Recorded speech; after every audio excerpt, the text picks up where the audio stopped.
Okay, gang. So, the last stream I did, I was trying to write my Eureka 7 video series while I was streaming at the same time and doing rant requests and all that. I mean, if you saw the video, you saw the video. If you didn't, you didn't. Whatever.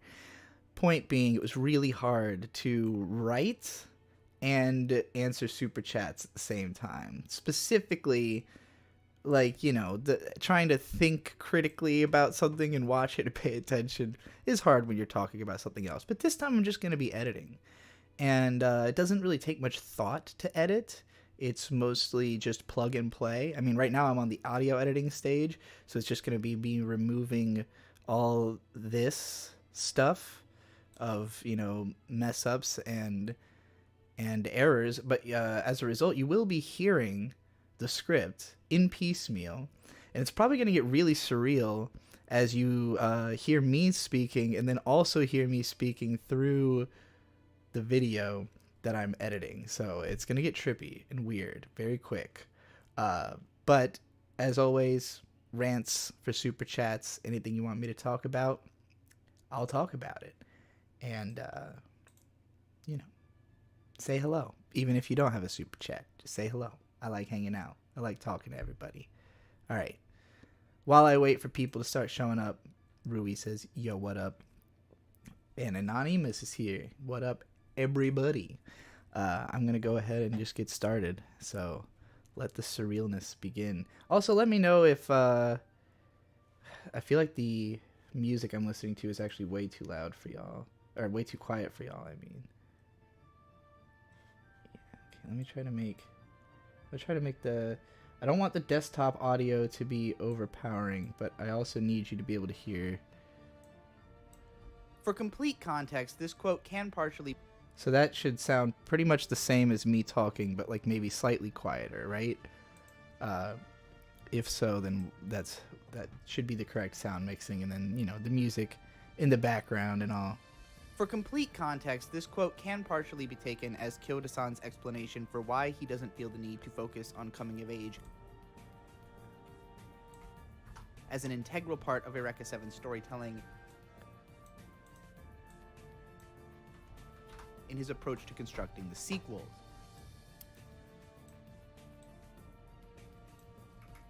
Such as the High Evolution films, which this interview was conducted primarily to speak on. Nevertheless, I find this quote important because it really drives home how much the very core premise of Eureka 7, handed down to its primary staff by the production committee, handed down to its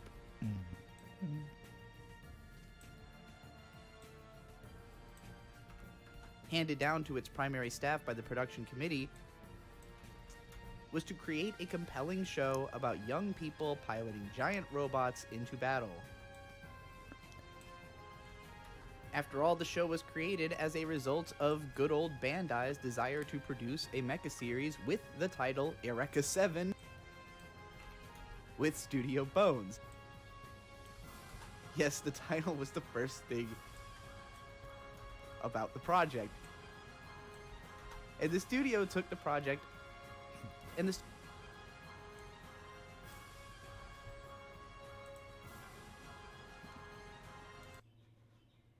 I'm tired of hearing that, even though it was only close. It was close to the end of the song, but.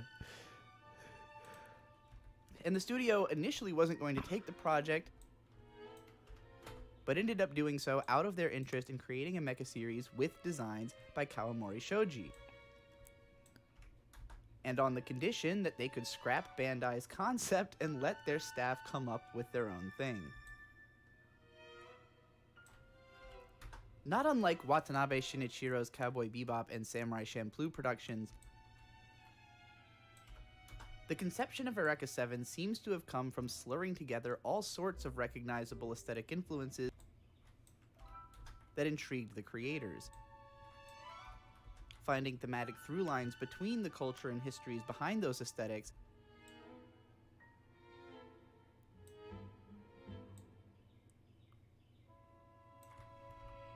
and then building a story around finding a way for all of that to logically fit together. Trixie, I'm showing my hyper empathetic soft boy boyfriend Ava for the first time, and he already has attached to Shinji. Have I done a bad thing? No. No, Ava's good for people. If you feel like Shinji, Ava's a good thing for you to see. It's not a wallowing series. It's a series about overcoming your Shinji-ness. So I think it's the right path. On the subject of the show's frequent references to other media in its titling conventions, Kyoto-san said, "The majority of these names and references weren't made with a Western audience in mind. They were just ideas that we always loved, like the main character in Trainspotting, Renton, was a goofy guy, and we wanted to create someone who would resemble that kind of character in his style and goofiness. So as the tentative working name, we just put Renton in the pitch." I love hearing the music underneath it, because like normally I don't start hearing the music underneath the voice until the very end of editing, because like the last thing I do is usually to add the music, and I don't usually listen to the show soundtrack while I'm editing my voice. But this song, yeah, cannot wait to use this in the video. Like, this is gonna have to be, I'm going to pick a real dramatic, like, it sounds great even just what I'm talking about right here, but man, no, this is gonna have to be used for something. I mean, probably I'm gonna use the whole soundtrack more than once. If we're being real, this video series is long as fuck, so I'll probably be using almost every song in each part of it or something. But yeah, beautiful. But when we got the green light, the higher up said, "Do not change this guy's name." So that's how we ended up with that character's surname being the first name of our main character.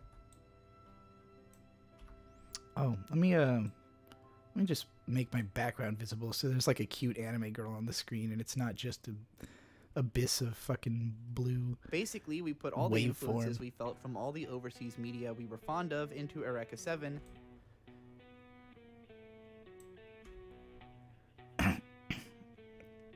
I do not visit M/M. Never really been there. So it wasn't intentional, but if anyone discovered it, we wanted them to get a good laugh at it. Not enough Regardless of how mecha deep the thought was that went person in into these general. name choices, getting a peek into the tastes of the creators is hugely edifying to understanding why they went about creating the story the way they did.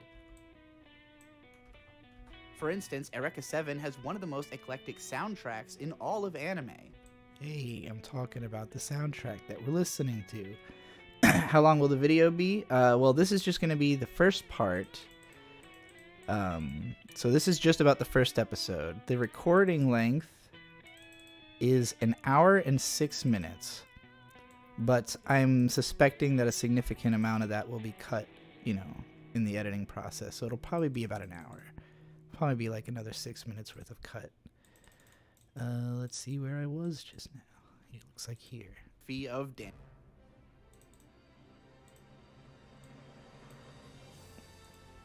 For instance, Eureka 7 has one of the most eclectic sound and traditional orchestral score that feels heavily influenced by video games like Final Fantasy and The Legend of Zelda.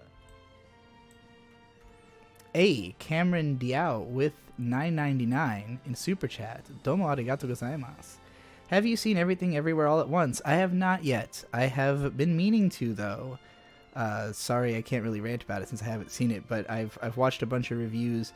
I was shocked when YMS gave it such high praise because he's a tough critic, and it didn't look from like trailers and stuff like the kind of movie that he was gonna like. So when I heard that, just seeing like how many people enjoyed it, I figure I probably need to see it. It seems like my type of movie. I mean, Everything Everywhere All at Once describes what my mind feels like, so I'm sure I'll appreciate it. I've also heard The Northman is really good, but I have not gotten out to the theater to see either of those. I had thought I might go to see Doctor Strange, but I'm hearing that's not good. So that's all the more reason to go see Everything Everywhere All at Once instead. YMS loves the movie. Okay, need to see it. Yeah, I mean, I don't necessarily have the same tastes as Adam, but if he is giving like a movie a 9 out of 10, then it's like, okay, well, that's probably a very good movie, you know, like regardless of whether I'd enjoy it, like it's probably a very, very good movie that would be hard not to find something to appreciate about, you know. The only thing I can easily compare it to is the filmography of Danny Boyle. Hey, we're talking about movies right here in the script. Whose films like... Because it just so happens that Renton is named after the main character from Trainspotting. Films like Trainspotting, 127 Hours, and Slumdog Millionaire use an eclectic appreciation for excellent music to underscore all kinds of awesome scenes in ways that most directors never consider. There's no real reason to have this quieter than me because I tend to talk at the same time as it, or at least not that much quieter. So we'll turn down the music a little and put up the audio from this thing. You can feel not just the stylistic connection in how the original score... Maybe that's a little too loud, just because the recording volume is so much higher than what I'm speaking You can at. feel not just the stylistic connection in how the original score is combined with original songs from already popular musicians like Denki Groove, but even how the tastes of the staff were obviously influenced by the stuff that appears in Danny Boyle's films.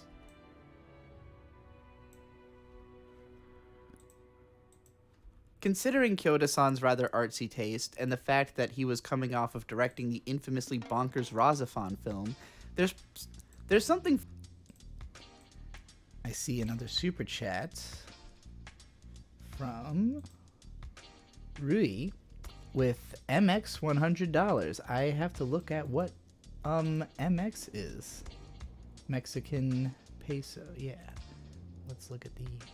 That's like $50. Thanks. A whole lot. Wait, no, that says 1,000. It's like $50. This is 100. Let me type that incorrectly. That's like $5. Thanks also. I was like, Jesus. Arigato gozaimasu. Speaking of coming to age anime, have you checked out Sunny Boy, one of my favorites of recent years, and also has an amazing soundtrack? I didn't know that was going to be a coming of age story. No, I have not seen it yet. It's been heavily recommended to me, so I probably will watch that very soon and make a video about it because, you know, I've basically been polling people over and over again trying to get a sense of like what are the shows that my audience wants me to talk about the most. And Sunny Boy and Ranking of Kings are pretty much like the two recent anime that people are like, you know, these are really quality. This is really worth checking out, you know? So, yeah, like, I've seen a lot of contention. People seem to have contention about the way both shows ended. Like, both of them I've heard. Some people seem to came away from them hating the endings. Some people thought, oh, this, like, its potential ruined or whatever, but then there were others who were arguing the other side. People telling me about Sunny Boy seem to think I will like it more than other people or something, so I'm particularly curious about it for that reason. I kind of get scared when I go into watching a show that like I know I'm supposed to like. That is the scariest for me, because then I tend to be way more critical of anything that's wrong with it. You know, it's like harder for me. Like I go in with a higher emotional guard if I feel like this thing is supposed to impress me, you know, whereas like if I'm going into something that I don't think is supposed to be good, then it's a lot easier for me to be surprised when it is. You know, if like everyone tells me this is anime of the year and specifically you need to check it out, then it's like simultaneously exciting and scary, and it also kind of leaves me with the feeling like that's the thing I need to get to last because it's the one I'll actually potentially like, you know? Although that also creates the fear of like, well, if I save it for last and then it sucks, then it'll really be disappointing. But you know, it's goddamn, this fucking plane, a jet, helicopter, whatever the fuck that sound is. But yeah, like it's like there's lots of shows that I've kind of saved up. This song is too fucking epic for right now. I can't think and listen to that at the same time. Yeah, it's like I like the feeling of having stuff that I know I will enjoy still out there that I haven't seen yet. Like, it's a scary idea to run out of good stuff. And I know it's not as easy as it sounds to do, because there's just so much stuff out there, and so much obscure shit I haven't even found, and like, you know, even like learning curve of like, if I learn Japanese, I could open up a whole other world of media to consume, you know, learned it well enough, I mean to say. So like, yeah, like I kind of like knowing that there are still great shows I haven't checked out yet. I'd say go into it with an open mind. I believe it intentionally tries to fuck up with expectations. I mean, that makes sense. I can see, you know, I can definitely picture a show that would do that. Like, I really enjoyed the start. Another one I still haven't finished that somebody brought up again was ID Invaded. Like, I loved the first episode of that, and it felt like something that, like, when I watched it, I thought, oh, this is so good. Everyone's going to see how good this is and appreciate it. And then, like, I ended up on a podcast with, like, 3 people who didn't like it at all, and, like, arguing against them and being like, what, how can you guys not? And that ended up making it kind of a show that I felt like I could save for longer. Whereas, like, because, you know, some people have asked me about it and think my opinion would be interesting, but it's not a show that caught on or became something that was, like, recognized as a hit, I guess, in the way that Sonny Boy seems to have been. So, like, you know, I think about ID Invaded as like, that's my rainy day show, where, like, one of these days I just get to bust that out, you know, check it out, see what it's about, write about it. You know, it'll never be any more or less relevant than it currently is, you know, that it's already a couple years behind us. So, like, you know, and there's lots of shows like that all through anime history that are just like these weird little niche things that are cool enough to be worth talking about, but nobody's gonna ask me to, you know, compared to something like Sonny Boy that I've been asked to talk about a lot, so I definitely will be. There's something funny to me about him going straight from that into handling a comparably very straightforward and traditional story with a lot more consistency in presentation,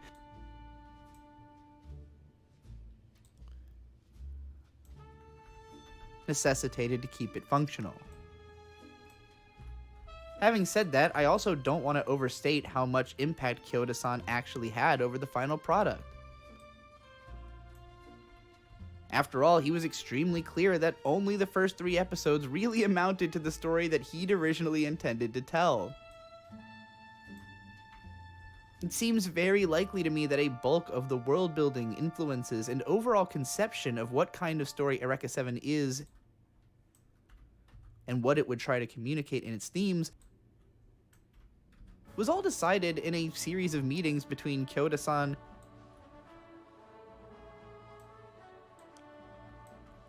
Kawamori-san, and Kenichi-san, which were then explained to their core staff and converted into a pitch, which Bandai approved and sent back notes on,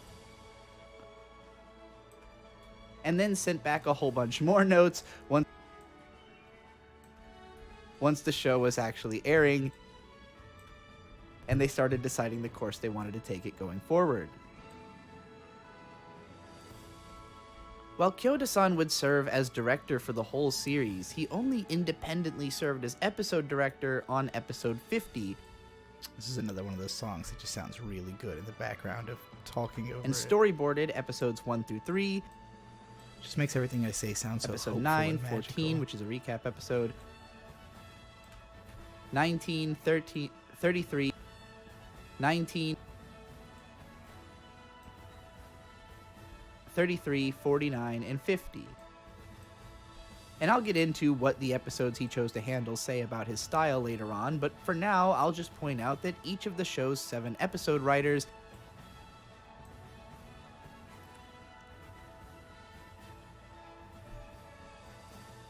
Am I just scrubbing out tiny pauses? Any tiny pauses, any mistakes, any whatever. This is just the raw recording of me doing the audio. So, you know, I sat down a couple hours ago, read this entire script, and now I'm editing out all the mistakes and pauses. But for now, I'll just point out that each of the show's 7 episode writers and clicks. I make a lot of mouth noise, and especially in between, like when I take breaths, so those really have to go. 18 storyboard artists, and 23 episode directors Some of it's unavoidable because it's just in the middle of words, but left their own distinct marks on the series. To say nothing of the animators, colorists, and so on and so forth. I will talk about a handful of specific staff in this video, but considering the sheer scale of this show's production, I think it would get out of hand if I tried to talk about every noteworthy name that's on the project. In truth, I do think Eureka 7 is the rare kind of series whose sum of its parts may be greater than its whole. Super chat from Connor Lanes, $5. Domo arigato gozaimasu. What are your thoughts on Digimon Ghost Game if you've been watching it? Would generally love your thoughts on anything Digimon, TBH, haha. I have seen the first 2 episodes of Digimon Ghost Game, and I enjoyed them quite a bit, actually. I did some shorts on them. I guess I've unlisted all that, so they're probably in the every YouTube video featuring the Golden Witch playlist. But the Digimon, the main Digimon, was extremely adorable, voiced by Miyuki Sawashiro, and I don't know how to put it, but my husband was like, that sounds like you, like the way I talk, you know, being more feminine, which is really funny, and because Miyuki Sawashiro is without a doubt like a if I had to pick someone's voice that I was going to try to emulate, I would definitely pick Miyuki Sawashiro. I loved the way that they were using AR. I think Digimon has managed to maintain like being just ahead of the curve of like understanding where technology actually is going. And I think it's like it's going to age really well, you know, this season in particular. And it had really strong directing. Like the first 2 episodes, the visual pacing of the scenes, the emotion behind it, all felt really strong. It reminded me a bit of the Gegege no Kitaro? Gegege no Kitaro 2018 version, the newest edition of that. It felt very in the spirit of that show. And both of them are shows I would see watching all of if like I didn't have to sort of put the effort into like going and putting it on, and like if it was a show that just came on TV, I would watch it, you know, very easily. I can say that about a lot of anime, like especially a lot of children's anime that I don't end up watching. It's usually just because like it's not compelling to watch it in a marathon format. It's something that really should be taken in like a day-to-day kind of way. You know, my ex used to watch Precure while working out, like while running on the treadmill, and got through like 4 seasons that way, which is a very good way to get through that. You know, so if I had some kind of ritual like that, which eventually I'm probably gonna do.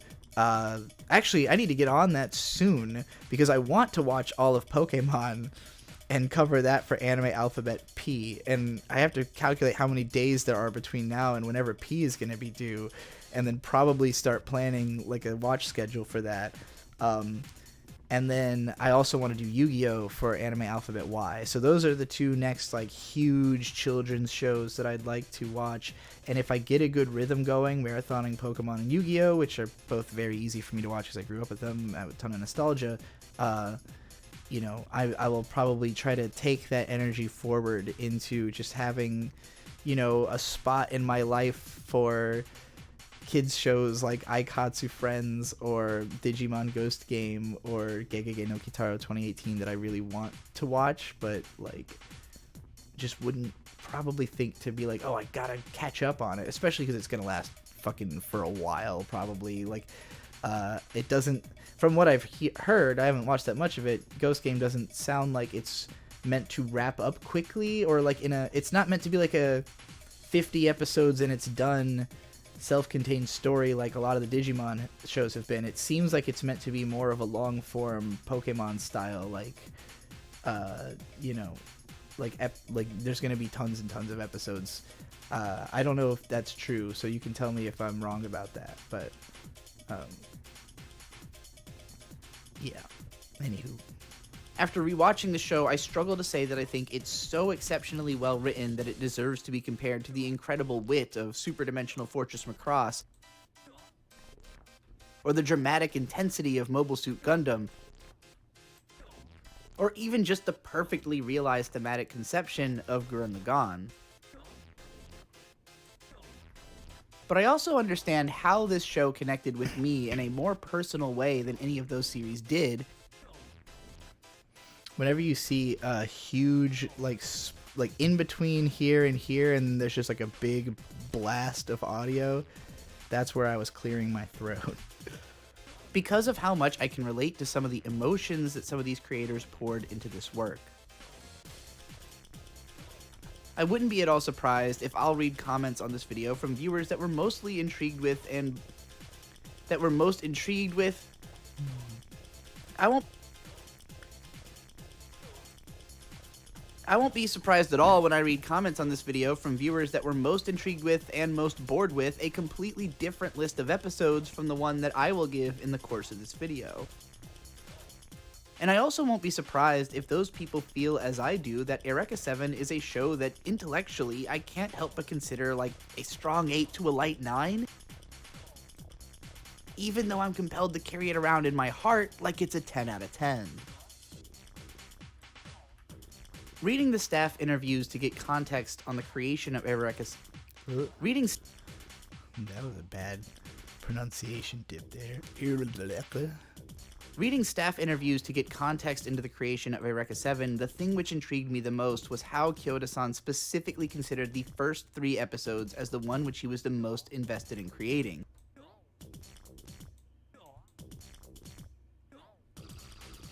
And most satisfied with the results of. These episodes comprise the introduction of main character Renton in his hometown of Bell Forest, where he lives with his mechanic grandfather and is whisked away by the end of the father.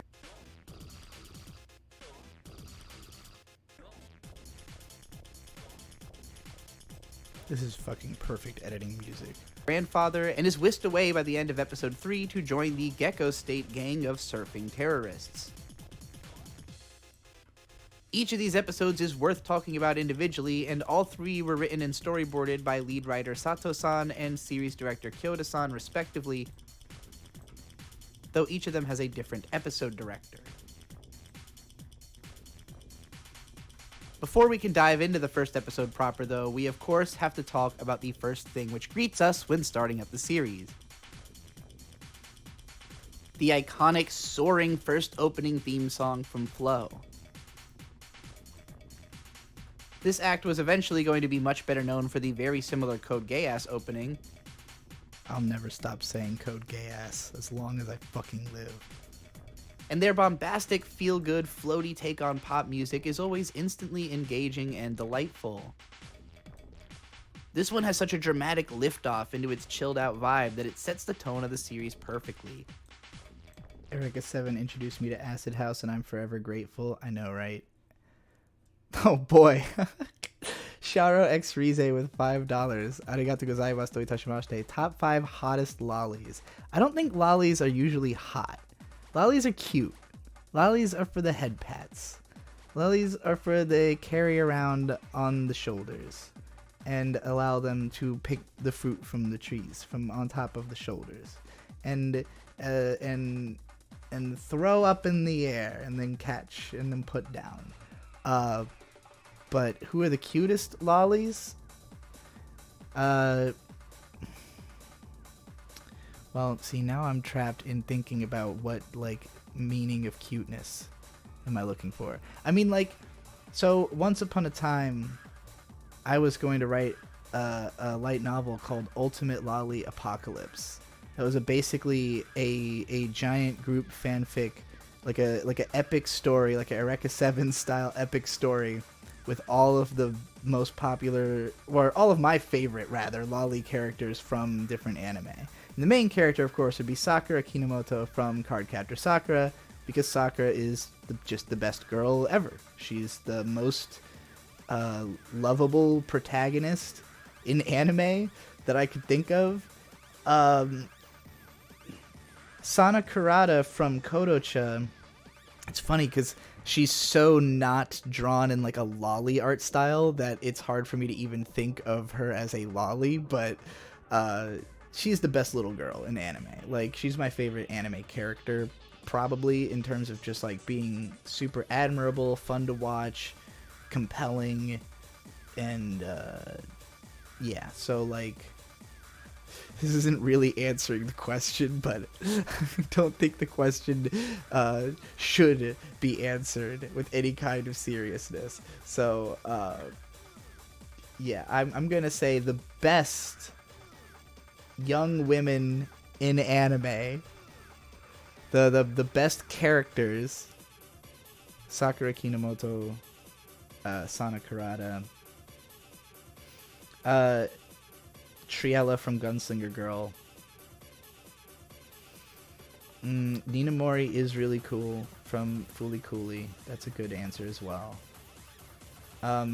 She is probably, if you like, I don't know if she's even considered a lolly because she's more like she's like 12. What is the what's the limitation? This is a bad conversation. This is just not a good conversation at all. But when I was young, I was definitely attracted to Nina Mori. When I was like literally her age, her in the pajamas was a realization, a real revelation. That's the word I'm looking for. And I started wearing pajamas ever since. So I think that, wow, I'm only really kind of just realizing that I started wearing pajama pants almost as a direct result of Nina Mori. Because I had no interest in pajamas before that as a concept. I'd never worn pajamas in my fucking life until I was 14. Which was like a couple years after seeing Fooly Cooly and having sat with that image for a while. So yeah, I would literally say that inspired that. That's funny. All at once hopeful and dramatic, emotionally intense, and yet also under control and in the zone. Flying over the clouds with purpose, and yet without tension. At the very heart of the whole design philosophy of Eureka Seven's world is... I know I retook that because I sounded gravelly as fuck. At the very heart of the whole design philosophy of Eureka Seven's world is the fact that the mecha fly by way of giant... is the fact that the mecha Eureka Seven's world... is the fact that the mecha fly by way of giant surfboards. I just got $20 R. I think that might be the Russian dollar, right? What is... oh, let's find out. God damn it. A simple DuckDuckGo search did not help me. Brazilian real. Okay. So that would be... well, I want to know what $20 of that is in American. That would be $3.96 United States. Domo arigato gozaimasu. What do you think is the appeal of mecha? I'm researching to make an essay to try to explain my autistic obsession to my friends. So, if you're talking about the appeal of, like, the robots themselves, like, I assume, because, you know, usually if you're specifically into the mecha genre, it's because of the robots. I think a lot of it has to do with body image and self-image, not necessarily issues, but like complex, and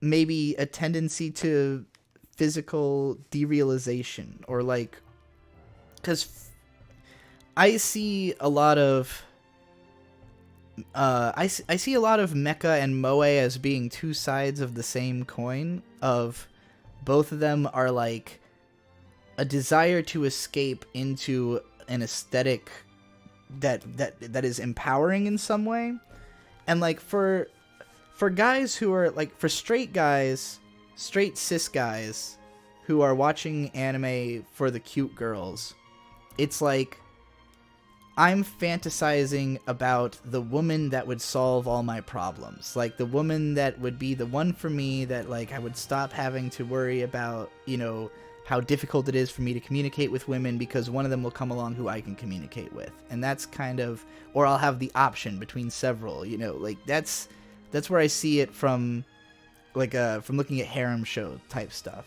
And then you look at moe shows, like something like Hidamari Sketch or Lucky Star, like I was into when I was in my teens and really dealing with, you know, gender identity problems, is like, this is the life I want to escape into. It's not about the cuteness of the girls or about being able to flirt with them or whatever. It's like I wanted to have stable female friendships, you know, and so that was like, you know, the element of, okay, these are the like, you know, even talking about Eureka 7, Eureka is like a character I projected onto a lot. And there's a whole section actually that we're going to get into in this script that I'm editing right now, where I talk about Eureka's character design and how I was so drawn to it that's the main reason I, you know, cared about this show. Whereas my younger brother Victor is a big time mecha fan, and I own an Eureka figure. He owns a Nirvash toy, you know, but like, it's the same kind of projection of, he's like, I wish I could pilot that robot. I wish I could have that emotional connection to that robot that Renton has, you know, or that, you know, other characters have to the robots. Or even I want to be that robot, because that robot is fucking badass. I want to be as cool as what that robot symbolizes and embodies. And I think I'm going to make the argument in this video that the difference between people who do and don't love mecha has to do with how much you empathize with machines as being similar to humans. Like, that you have to, when you watch the robots fight, you have to have the same level of excitement you would have for watching two people fight.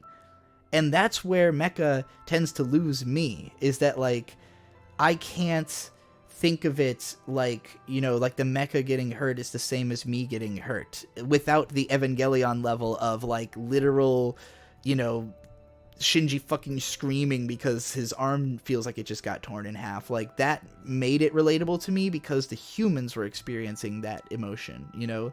And so I think that's why shows like Eva and like Eureka can appeal, and Gurren Lagann appeal so strongly to non-mecha fans, is that they don't ask you to empathize with the mechs as much. Eureka 7 does, but in a way where the mecha's feelings are kind of just projections of the character's feelings.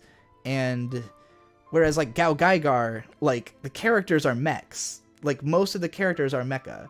It's, you know, more similar to Transformers.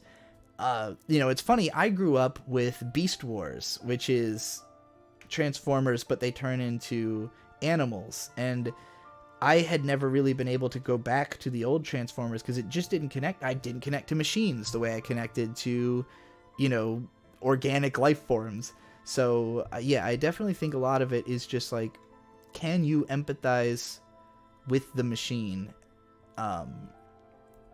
Mercury Falcon says this is honestly a horrible analysis of mecha. I'd love to know your opinion. I mean, it's an opinion. I'm not a mecha fan, so this is all me speculating from an outside perspective as somebody who doesn't get it, doesn't really see the appeal, you know. So if somebody else wants to make their own little analysis of what they think it is. Mercury says, I think it's similar to car or train obsession. It was weirdly interesting in the design and engineering of trains when I was young, but I sort of evolved as I became a weeb. Yeah, I mean, that's kind of what I'm trying to say about the empathizing with machines. I mean, like in Eureka 7, this theme is represented by the fact that Renton says he understands machines, like he talks to them basically, but he doesn't literally talk to them. Eureka literally talks to the Nirvash, so they have a different kind of empathy for the machines from one another. Renton's like, I understand how the thing works, and therefore, if it's having a problem, I understand what the problem is the same way I would be able, or even more easily than I'd be able to communicate with another person, because the problems all have logical solutions that you can just know the solutions to. You know, Whereas Renton's relationship to the Nirvash is totally emotional and has nothing to do with understanding how it works. She doesn't understand how it works. So like it's the like, I fucking hate my computer. I hate it. Actively hate my computer. I don't respect it. I think it's a piece of shit and I want to destroy it, like that's like my relationship to machines is like, oh, those things that I don't understand and they don't work and they suck, like, so I don't empathize with the robot. I just think it looks like a pain in the ass, like I wouldn't want to have to learn how to fix that thing or, or pilot that thing. And, usually the main characters in these shows don't want to, or they do, but for the, Renton wants to pilot an LFO, but once he actually gets into one, it's just not the experience he thought it was. He thought it was going to be doing badass kickflips in a robot, and actually it's like, I'm in war and it sucks, and it's not actually surfing because you're just seeing the sky through a monitor, so it's not like lifting, Anyway, I'm going on a tangent at this point, but yeah, I Knights are inherently cool. Mecha are basically giant high-tech suits of armor that shoot guns and have laser swords. That's exactly the explanation that my brother Victor would probably give you, would be that they're like knights. I also not the biggest fan of knights. Not that into armor and all that. I really look at it as, and I know this is gonna, the more I get into psychological territory with this, the more it's gonna piss off anybody who doesn't feel particularly these emotions about it, but I see mecha as like, I want to, it's similar to like bodybuilding in a way, of the feeling that like, if I can make myself strong enough to feel comfortable as a person, like there's a certain comfort in the thought of having a giant robot, that like you have the biggest, baddest suit of armor, especially if it's the best giant robot, which it always is in the for the main character. So like, I think that, that feeling of like, I maybe feeling small or helpless, in the real world, and then thinking like, if I just had a fucking mech, like nothing could stop me. I think that's a big part of the emotion as well. And for me, a lot of the entertainment I always got in my out of my identity growing up was that I was super, super small, like the smallest kid, like the most weak, the most frail, the most feeble, but I saw myself as very intelligent because, I tested above other kids my age early on. So like, to me, it was always about the like big power in a small package type thing, like the thought of, oh, it looks like just a little lolly, but actually she's a 500-year-old vampire who knows everything and is stronger than the universe, and like, she doesn't look like she could do anything, but actually she could tear your fucking torso in half. Like, that is the empowerment fantasy for me, and why like Shinobu is the ultimate, Shinobu is, for me, what a Gundam is to a Gundam fan, I think, is the same idea of like, oh, if I could be that, nothing could stop me, and I'd be everything I want to be, So that's how I look at it. But this is me, again, trying to understand mecha from the perspective of someone who's not a mecha fan. So, I'm trying to like relate it to the way that I connect to the anime I do connect to. So it might not work for everybody. Cameron Diao with $9.99. Arigato gozaimasu. What are the sort of key characteristics of Masaaki Yuasa-san's directing style outside of his animation style? I haven't seen much of his work, and I want to know what I'll be getting into. Oh boy. I would say, actually, what makes Yuasa's work the most special is that he usually writes it, and he's a phenomenal writer. That's like the biggest thing of all, is that they're all hyper dense. They're very conceptual shows. Like, I mean, Kaiba is a sci-fi show about like people's memories are put into little chips that can be swapped between different bodies, and so, you know, it's this like crazy druggy adventure of, you know, body swapping in this like violent dystopian nightmare world that's all drawn very cutesy in a way that kind of offsets how dark it would be if it was any more realistic. Yeah, it's really good. And then Ping Pong, that one's like it's a manga adaptation, so it's really carrying the themes and style more from that, but it's just so tightly constructed and well written with such good dialogue. And you know, when the action scenes pop off, like the emotions are just off the charts. So yeah, I think it's the Tatami Galaxy is like the most beloved of his shows, I think, and that's the one that is just non-stop dialogue, like the whole time. If you can't read subtitles very quickly, it can be difficult to actually parse what the hell is happening, because it goes by really fast. But again, very high concept. It has sci-fi elements. It's based on a novel, so it's not like it's, you know, wholly his idea. So is Mind Game, but Mind Game is so fucking torqued as a film that, you know, it's not comparable to anything. So yeah, I would say all of his work is worth looking into just for the fact that, again, it is not comparable to anything. There's nothing else like his stuff. It all feels totally unique and different, and even from each other. Other than in that, it's just so good. So yeah, I would say that's his specialty. It's just being very good. Kiralu, $5. Domo arigato gozaimasu. Ohio, Trixie, happy Friday. How long does it usually take you to edit a video? Plus, how much time do you spend watching YouTube videos every day? That's a difficult question because, wow, I just realized there was a lot more chat after that. And I was like jamming to fucking story writers coming into my headphones, and I'm like, oh shit. I'm about to get to the part where I analyze this song actually in the script. Anyway, how long does it usually take me to edit a video? It depends. It depends entirely on the type of video that it is. Like this one, okay, so yesterday I released that, you know, the little preview piece for Anime Alphabet. That 16-minute video took me about 7 hours of editing. I sat down and pretty much did it all in one go. I probably got up to eat or something, or maybe watched a video at some point in the middle of it, but it was mostly just I had recorded the audio the night before. I think I did the audio editing first when I got up, but that, for a 16-minute video, that would take me probably like half an hour to you know, just the listening back and cutting everything out of it. And then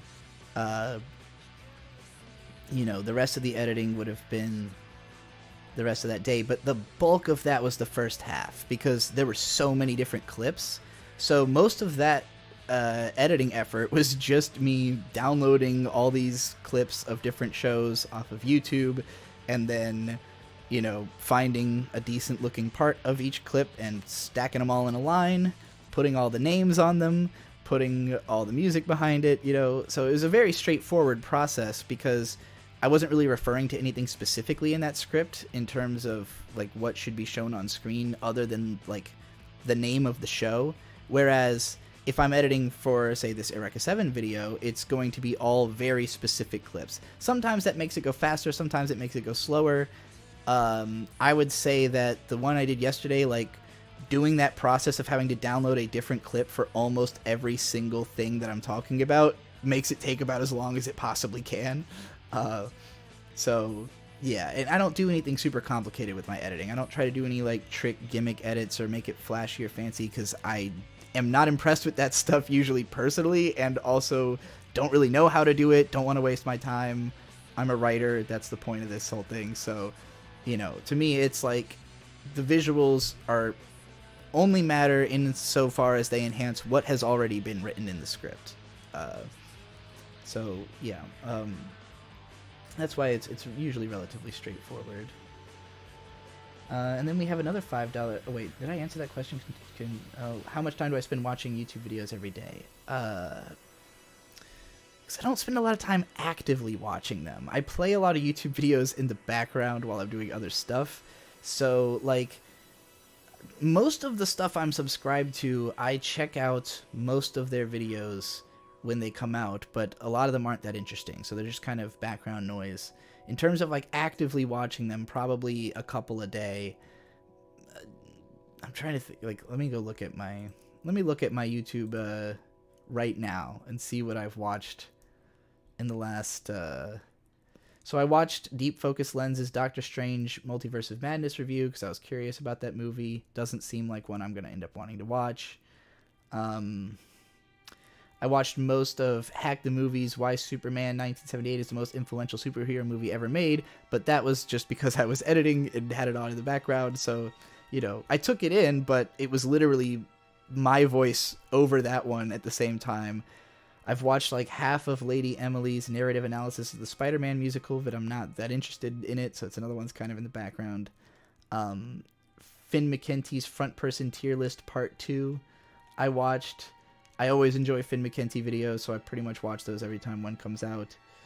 Oh, and I listened to this whole Final Fantasy X episodes analysis episode 6 from Resonant Arc. They're going through the entirety of Final Fantasy and doing podcasts about it like every few levels, and it's really good. So I listened to that yesterday. But again, probably while I was doing something else. An Ethnic Lullaby / Joshua with $5. Arigato gozaimasu says, did my earlier super chat not go through for like content reasons because of the G word in it? I don't know which G word was it? Did you say gay? That's the only G word I can think of. Oh wait, I see one. No, I think I missed it. I just think I missed this because I'm looking at it now.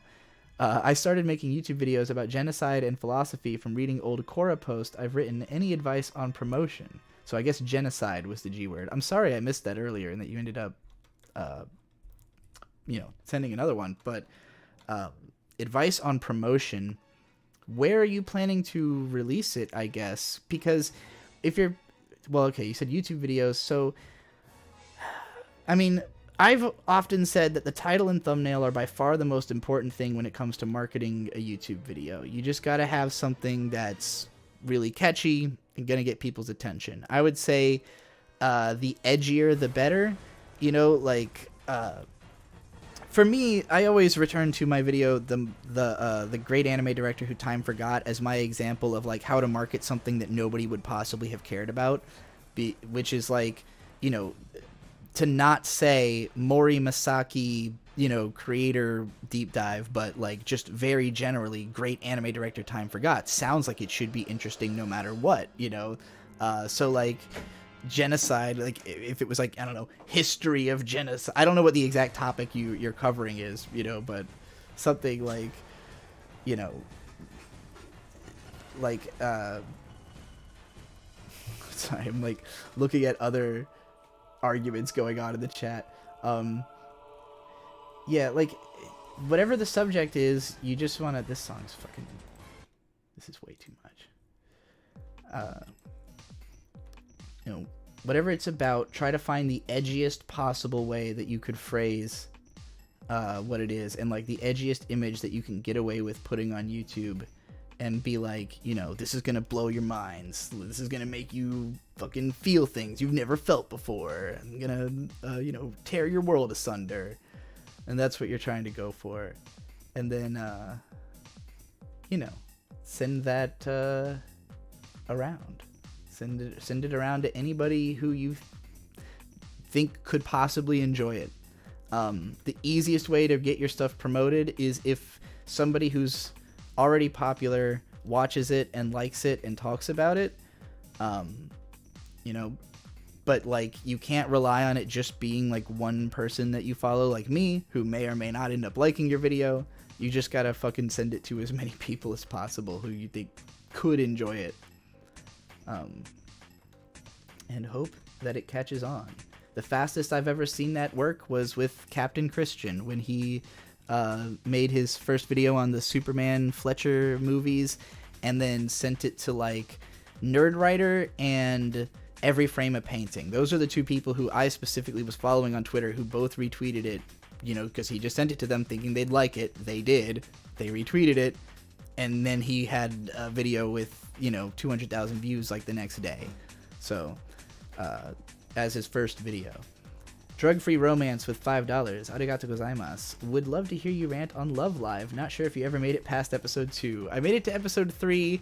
I've tried watching the first episodes of a couple of the other seasons, and I just can't get into it. I don't like the idol culture. I don't like the idea of like presenting this sort of unrealistic, I don't want to say like a beauty standard or something, but like the characters in Love Live feel like they're too good to be real. Like they're unrelatable to me. They're like they're built from the ground up to be idols, like to have personalities that you would idolize in this way. Whereas like I like watching shows about characters that are, you know, realistic and relatable, and that I feel like I can learn something about reality or about real people from watching it. And with Love Live, I just feel like I'm just going into like a different universe that full of really glassy eyes and girls who all look exactly the fucking same and talk about how they've gained weight when nothing's changed about their design, and their live performances sound like recordings, and it's just like, this is, you know, I get it. It's anime, like it's supposed to be a heightened reality, but nothing about it appeals to me. It's just like, I don't like the music. That's probably the biggest part. Idol music is not appealing to me at all, so like I've never heard a Love Live song I enjoyed or thought was memorable. That's probably the biggest thing that's holding me back from liking it. I really think you probably have to like the music. So yeah, I can't see myself talking about Love Live in any kind of like actual video. Also, people ask me to rant about Love Live almost every other stream I do, so you know, I'll keep that pipeline open until I'm completely tired of talking about it. But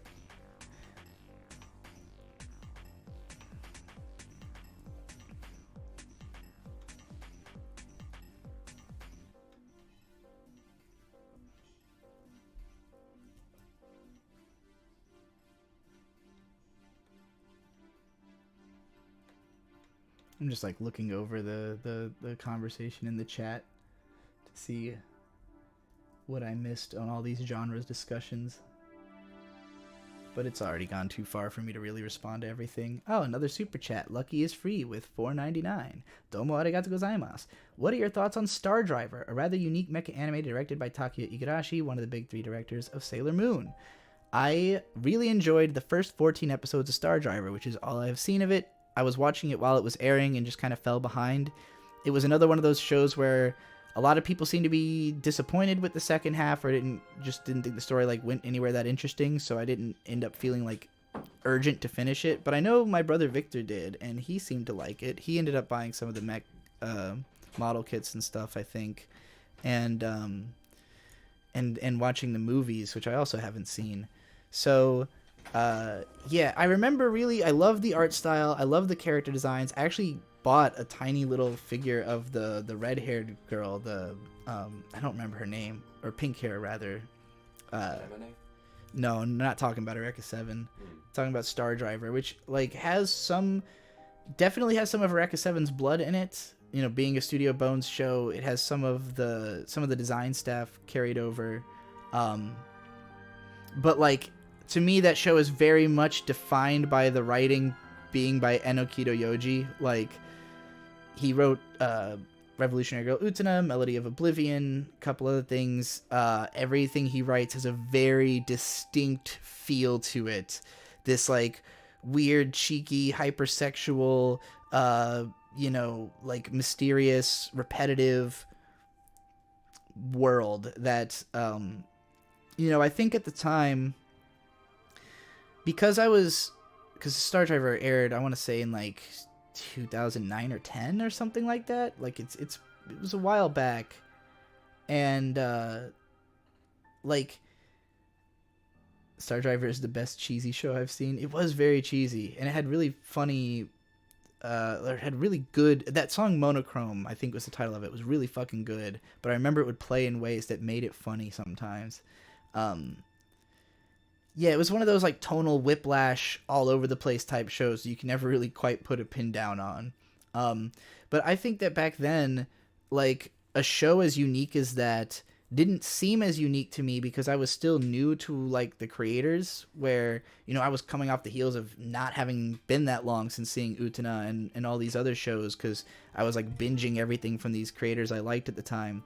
So, you know, the more years have gone on and the more generic bullshit anime I've watched, the more stuff that like was really unique and not necessarily amazing but still like, you know, very memorable, that kind of stuff sticks out to me more. It makes me want to come back to it. So I could definitely see covering Star Driver at some point, especially if these Eureka 7 videos manage to do well, because that's obviously in the same kind of vein.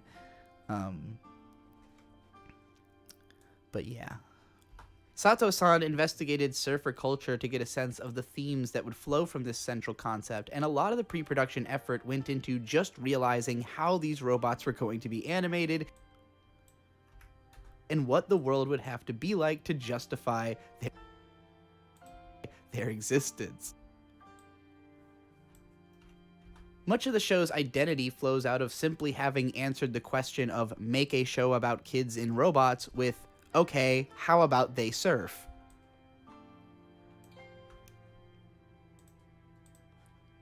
I think it is also telling that in spite of their mandate, the creators only decided to put 2 children inside of robots, those being the main character Renton and child soldier Eureka. And much of the show is dedicated just to making their involvement in the story seem justified. While the show doesn't waste any time at all showcasing the way that its mecha fight...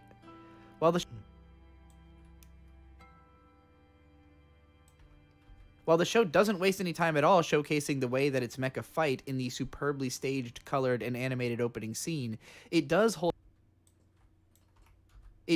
off on introducing its child protagonist, instead introducing us to a trio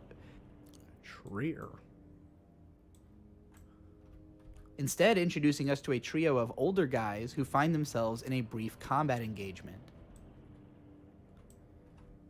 That the opening monologue is given by Stoner on the subject of how one's memory of a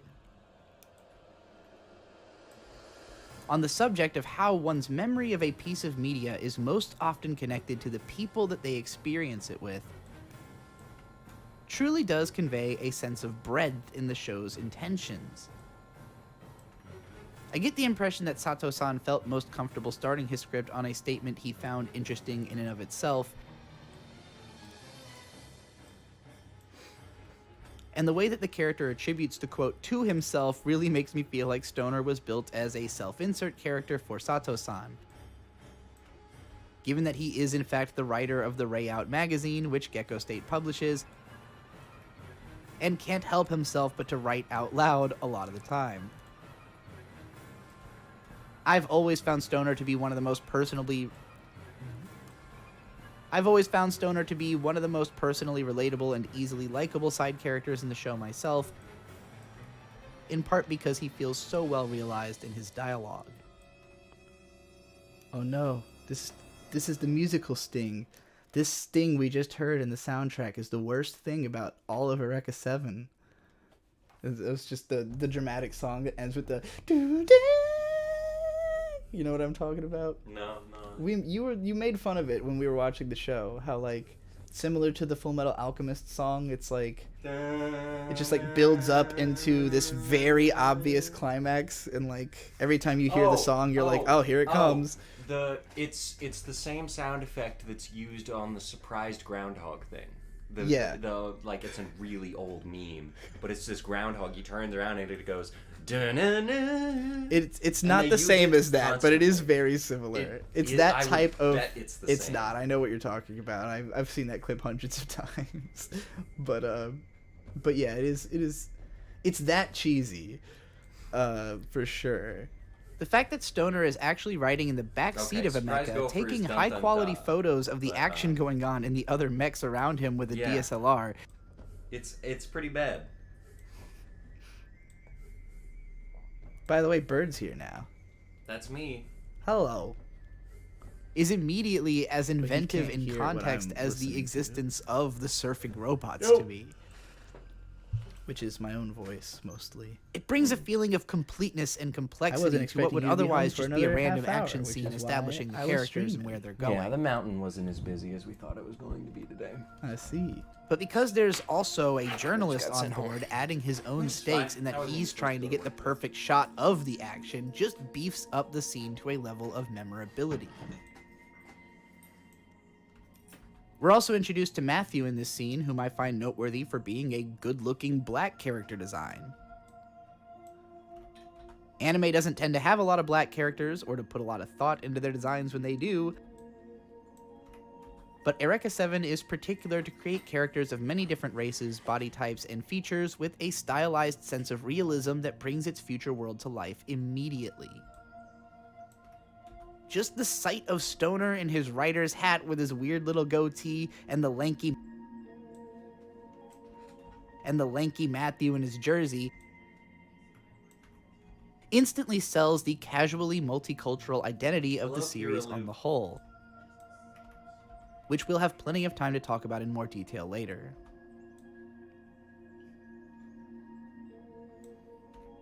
Any hardcore mecha fan will likely key in right away to the introduction of a white-haired ace pilot in a red mecha tearing through opponents at a speed that makes them look inept, and realize that this character must be the Char analog. Mobile Suit Gundam and the shows inspired by it are almost biblically required to include a light-haired rival character to the protagonist with a red mecha that goes really fast. But the course of Eureka 7 will quickly reveal that Holland is much more than a Char clone. Actually, he's much more of a Bright Noah, but I'm not going to get Actually, he's much more of a Bright Noah, but I'm not going to get too down deep into a Gundam hole here before the time comes. In all honesty, as much as I appreciate the technical mastery of Eureka 7's action imagery, I can't say that I would have been hooked by the opening scene, or even really that the mecha action does a whole lot for me in the series on the whole. I do find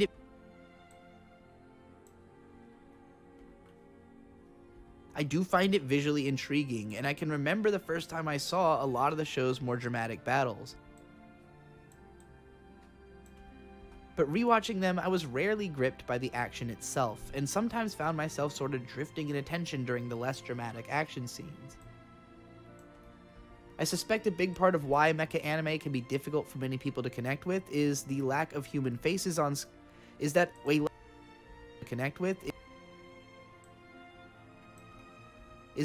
lack of human faces on screen can start to make you feel depersonalized and disconnected from the story. For people that empathize more easily with humanoid machines and see them more similarly to people, or even for those who wish they could take or have control over that form themselves, it is inherently exciting to see cool-looking robots. At the time I first saw this show in 2007, I know that the uniqueness of the designs and the humanism given to the Nirvash robot, that I suspect was partially inspired by how Tomino-san started handling mechs in Turn A Gundam and Geiner as having a sort of willful soul, was intriguing to me, and kept me a little bit more engaged with the robot scenes. But as I've gotten jaded to seeing the surfing mechs over the last 15 years, I've stopped caring as much about all but the couple of most excellent battles in the series. To speak of the LFO designs themselves, I think they are incredibly strong and distinctive mecha designs, and especially I love that each of the main ones is considerably different and has its own purpose in the action. Even if a lot of them aren't extremely memorable to me as someone that isn't hugely into robots, and had forgotten about most of the differences between them before rewatching the show. Most interesting to me, of course, is that the names of the robots... It's my favorite. Get it by your hands. Most interesting to me is the names of the robots, being that each one is named after one of Roland's famous synthesizers from the 1980s, which had a massive impact on the electronic music genre over the following decades. Most famous among them now probably being the 808, which also happens to be my favorite mecha design in the show besides the iconic Nirvash Type 0. Electronic music is a major influence on the entire series, which comes thematically to the forefront around the show's midpoint.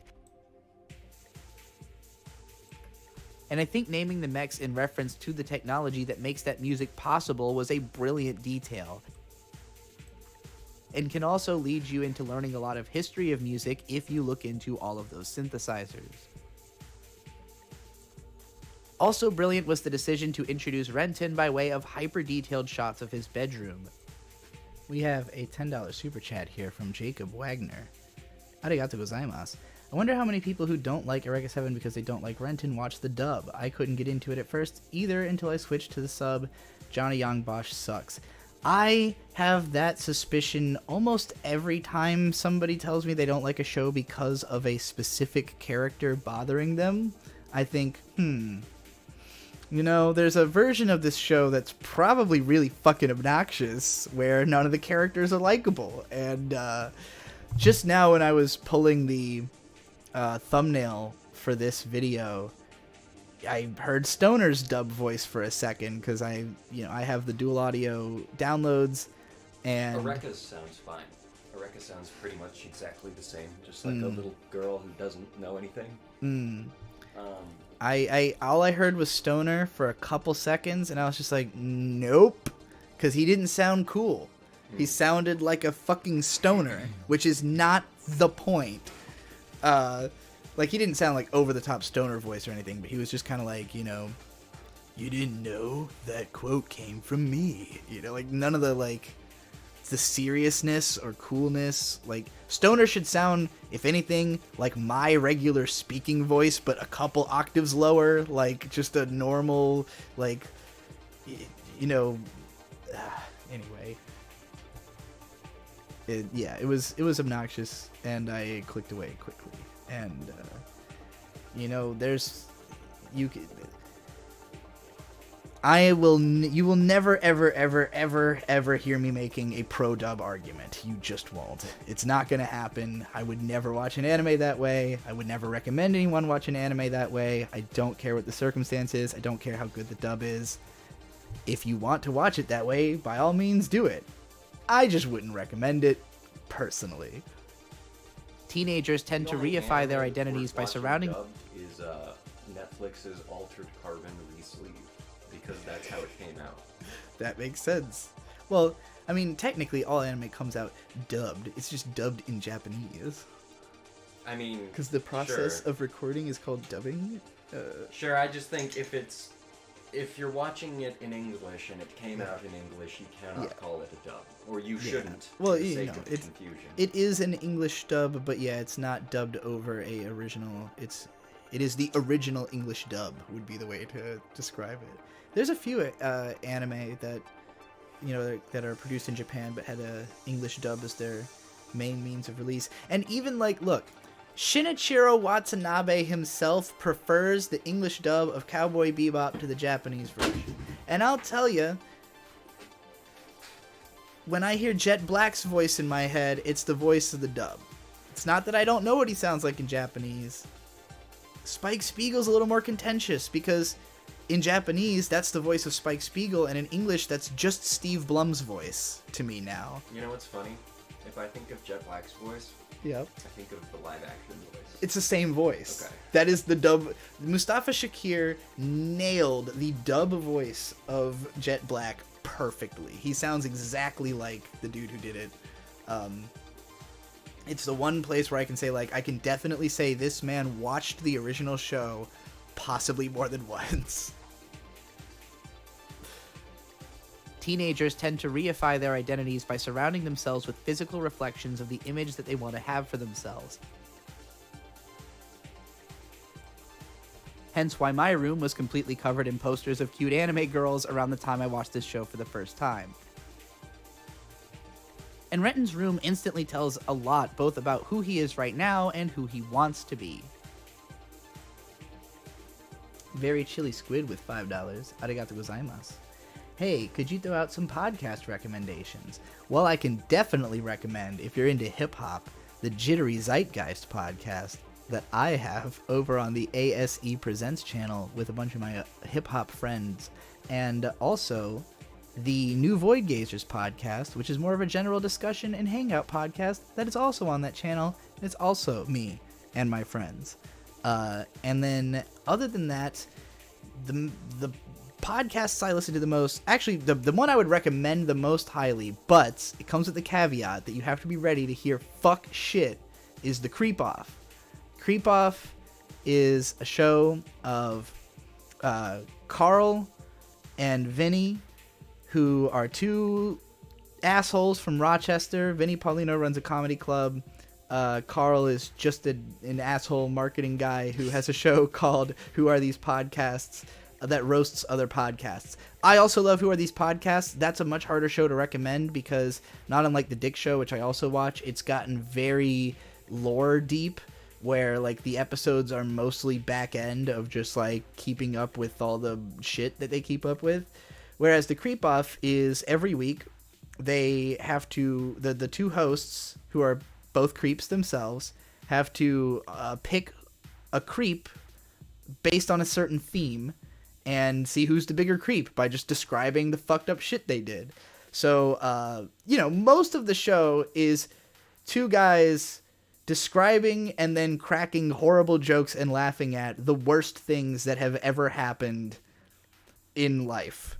And it gives you grisly, if you, like me, have a vivid imagination, then when you're listening to it, you probably end up picturing all these horrible graphic things and going, oh God, why? Why is humanity like this? And it darkens your soul a little bit and makes you stronger and more capable of stepping out into a horrid fuck world, or maybe you'll just be depressed and who knows. But I think the show is hilarious, and I like, it's like horror that is accessible to me, because it doesn't force you to feel the emotions that the characters feel. Like, you're making jokes about it, but just the thought of the fact that this stuff happened at all is more than enough to be deeply troubling and disturbing, and you keep your mind on it. So yeah, that's probably the easiest podcast for me to recommend, but also like the least accessible in terms of like, they're not trying to like be good people on this show. Like the conceit of it is that it's by creeps for creeps about creeps. So you got to be at least a little bit of a creep, or else you're probably not going to enjoy it. But yeah, it's fucking hilarious. Next to his dresser, where sits pictures of his family cleverly partly concealed by his old sneakers, is a stack of boxes likely containing his obsessions, likely containing his boxes likely containing his obsessions and aspects of his identity from early childhood, which have been set aside so that the stacks of magazines can start inhabiting the space. His walls are covered in posters and shelves with boxes, all of which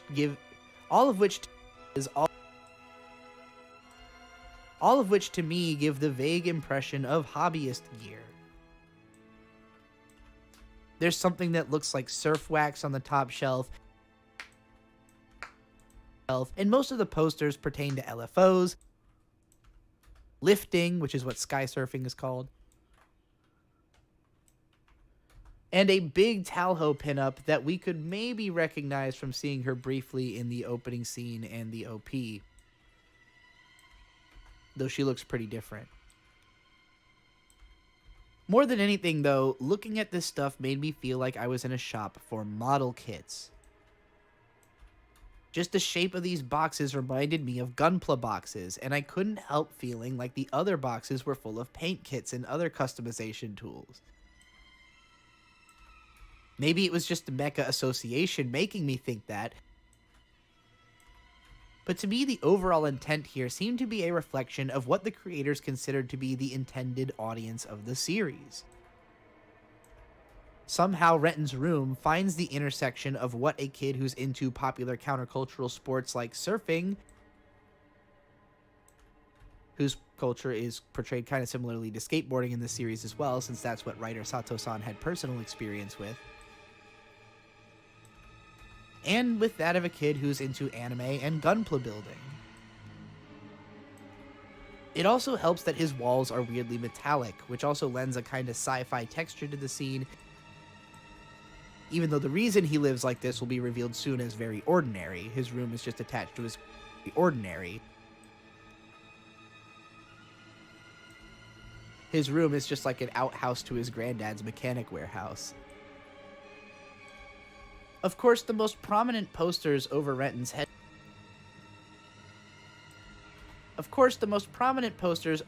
headboard are full spreads of Holland doing his famous cutback drop turn, and his 909 LFO, which we were introduced to just earlier,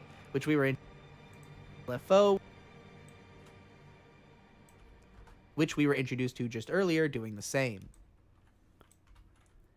True Fox 1 with $5. Domo arigato gozaimasu.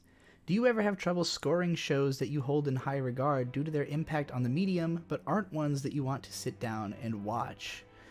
I would say yes. I also have a hard time watching shows that I hold in, like, I couldn't see myself actually watching Space Battleship Yamato, and maybe I could watch it like really sped up just for the sake of having seen it, but like as an experience for the sake of enjoyment, I have tried to watch it, and it just, nothing appeals to me in it in a way that would make me think like, oh, I'm gonna have a great time watching 39 episodes of this, you know, like, it's obviously extremely important, extremely influential, even on shows that I really love, like Gundam, which came not that long afterwards, but I just think that, like, everything that took influence from it, it's better written and more dense with content, you know, like, the show just seems really thin. It seems like it'd be hard to watch because, like, there's just so much, you know, extra stuff in it. Maybe that's wrong, though. I can't really speak on the show. I haven't seen very much of it, but it you know, that's a perfect example. I feel similarly about Osamu Dezaki. I really appreciate his style, but it's not as personally captivating to me as it seems to be for someone like Shabes, who, like, that's his favorite director. And, you know, I was very happy when he made a big series going in depth on Dezaki, because I was like, you know, I wouldn't want to have had to do this. I don't want to have to, you know, I've always wanted there to be a lot of anime writers so that I didn't have to be the one covering all the classic shows that I don't care about that much. You know, like, I want people to make videos about stuff because they're passionate about it, and, like, you know, eventually there will probably be somebody who makes a long-ass Yamato video, but, like, it's not going to be me, you know, so I'm the Eureka 7 one. This is my big adventure original, you know, obviously the whole preview was about how this is my pick. But yeah, like, I wouldn't say that it becomes more difficult to score it per se. Like, I'm going to score it however I feel about it. So, like, if I finish a classic and I have respect for it, but I just, like, really didn't like it, I'd give it the score I felt it deserved, you know? Wicked City is considered, like, an important film. I gave that a 5. I didn't enjoy it, you know? Incidentally, we can argue about Talho's various hairstyles more later, but this little poster of her in Renton's room... I don't take my scores seriously at all. Like, to me, it's... My taste is constantly changing. There's always... My interpretations of shows are constantly changing. Watching it again will almost always give me a different impression. I honestly, I don't think there's a single show that I've watched twice and didn't like it more the second time, except for shows that were like I was way too hyped about the first time. Like maybe Arjuna would be an example of a show that like the first time I watched it, because the messaging was so new and mind-blowing to me that like it felt like this crazy thing, and like going back and watching it, it's a little more normal. F, A Tale of Memories would be another example of that. But like most of the time when I go back and watch a show that I, you know, just kind of liked, I find it's more interesting than I thought. Like right now, as I'm like, I rewatched Eureka 7 and had the experience of like, okay, well, this isn't as good as I remember feeling like it was when I was a teenager, but as I comb through it to write about it, I also appreciate just how, like I came away from it thinking like, I feel like that had to be a 9 out of 10 because there was just so much stuff in there. And it's only now that I'm pulling apart that stuff that I actually can go, yes, okay, this confirms what I thought. You know, like, yes, there is as much in this as I thought there was. I just had to kind of, you know, dig for it to get all of it out of there. Stormtag with $10. Would you recommend the Eureka 7 manga adaptations? If so, which ones and why? If not, why not? If you haven't read any of them at all, just rant about manga adaptations of anime originals in general. So yeah, I don't know. I haven't read more than like a little bit of any of them, and I don't know if they're like direct adaptations of the story or if each one is like its own unique take, because I know there's multiples. I had originally thought that Eureka 7 was based on a manga at the time, because I didn't know all the stuff I know now about, you know, anime originals and stuff. And so I remember being excited when Dead Man Wonderland came out, the manga, because Dead Man Wonderland is from the artist who did the Eureka 7 manga. That was their sort of start in the industry. You know what? You're right. Ganta does look just like Just Eureka. like Renton. Yeah, or like just like Eureka. Yeah. I thought that, like, I read that manga and literally thought that it was the character designer of Eureka 7 because it looks so similar, and that's obviously why they were picked to do the manga, probably. But, and then they went on to do Smokin' Parade. I think it's a woman who writes that. I'm not sure. I'm just going to go with they. But, yeah, so when I actually checked out the manga, I quickly realized, like, that it says, like, on the book, like, original concept, Studio Bones. And I was like, oh, okay, so it's not based on the manga. So that made me kind of lose interest in reading it. I have a bunch of random volumes of it because, like, I think some of them came with the special edition DVDs, and then also Bandai panels at anime conventions will just hand them out, but like random fucking volumes. Like they'll give you a gift bag of a bunch of Bandai shit and number 7 and yeah, like volume 7 of Eureka 7's second manga is in there or something. You're like, what the fuck am I gonna do with this? So how much of Dead Man Wonderland have you read? I only read the first volume. Oh, how much of the show does that translate to? I don't know, because I dropped the show immediately because it didn't look as good as the manga. I watched all of the show that was out at the time, and Yeah. it seems like the manga is great. A lot The better. manga goes a lot longer, I'll Yeah. tell you that. The anime's like 10 episodes or something. Yeah, something like that. I didn't even dislike the anime all that much. It is definitely bad, but it's a really cool idea, and I really enjoyed watching I think at the time, I read the first volume of Dead Man Wonderland, and I was enjoying it, but it was really edgy, and it was like a little too edgy for me at the time. Yeah. And then Mirai Nikki came out not long after that, and I felt like love Mirai. I felt like that was a better version of like the same tone and idea at the time. No one has blood powers in Mirai Nikki. I don't even remember blood powers. I don't think I got that Okay, far. so in Dead Man Wonderland, here's the actual like secret part, you know. So Dead Man Wonderland, there was like a big thing, like all his classmates are dead, and before that there was like this big calamity or whatever, I think. This big calamity gave a bunch of different people who are mostly prisoners at Dead Man Wonderland prison blood powers, and they're all different. Ganta, I don't know if his So power... all the powers are blood powers. They're all related to blood, yes, Okay. but they all do different things. I see. So, like, one lady has scythes, and one person has darts, and Ganta can shoot little bullets. I see. I see. And it gets crazy. It gets really insane, and the powers are all really cool, I think. But I never read the I'm manga. non-emus. I'm still holding out for Dead Man Wonderland Season 2. Yeah, I know, me too. I mean, it could happen. I think it might. Manglobe is not even a studio anymore, so it would have to be someone else. But Studio Gino could maybe pick it up. But Mirai Nikki, I don't read manga.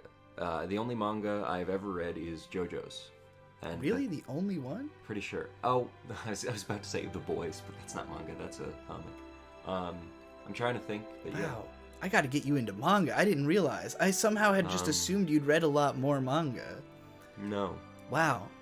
Okay. Because I think you would be more of a manga person than an anime person. Okay, actually, honestly. in high school, I did read some of the Death Note manga and some of the Soul Eater manga, but again, it was from the library. And it was both just kind better of than the random anime, stuff. also. So here's my big problem with Soul Eater, which is everyone's big problem with Soul Eater. I didn't have a problem with the show. Yeah, the ending sucks. Yeah, the show was a fucking perfect adaptation until it got to the ending, Yeah. and then it just completely fucking boofed it. Whereas Death Note, I really do think I stopped watching Death Note like 5 episodes before everyone thinks it got bad. It just got boring for me. It's. I mean, you kind of get the point pretty early on. Yeah. Honestly. Should I watch Eureka 7 just for your vid? Yes, you should definitely watch Eureka 7. I highly recommend it. It's a great show. Even if you don't enjoy it or you end up dropping it, like, you should still watch my videos because I'm gonna go into so much depth that it will be like watching the show twice. So UFO Table, Dead Man Wonderland reboot win. I could see it. Is the outright best she ever looked, in my opinion. How much you find yourself instantly engaged with Renton's story will likely have something to do with your own level of personal interest in machines. As much as many of us can connect to his obsessive passion for his interests, only the people who actually feel as intimately connected to machines as Renton does will probably feel the same sense of excitement just at seeing the way that his surfboard attaches to his bike. Because a moment like this basically serves just to ensure you that this setting's mechanics are going to be thoroughly thought through. For me, though, it wasn't even the very detailed and cinematic shot compositions that caught my attention first. Anonymous. For me, though, it wasn't having even surfer friends in middle school saying that they were just wasting their time in Florida because of shitty waves, and he says they're not wrong.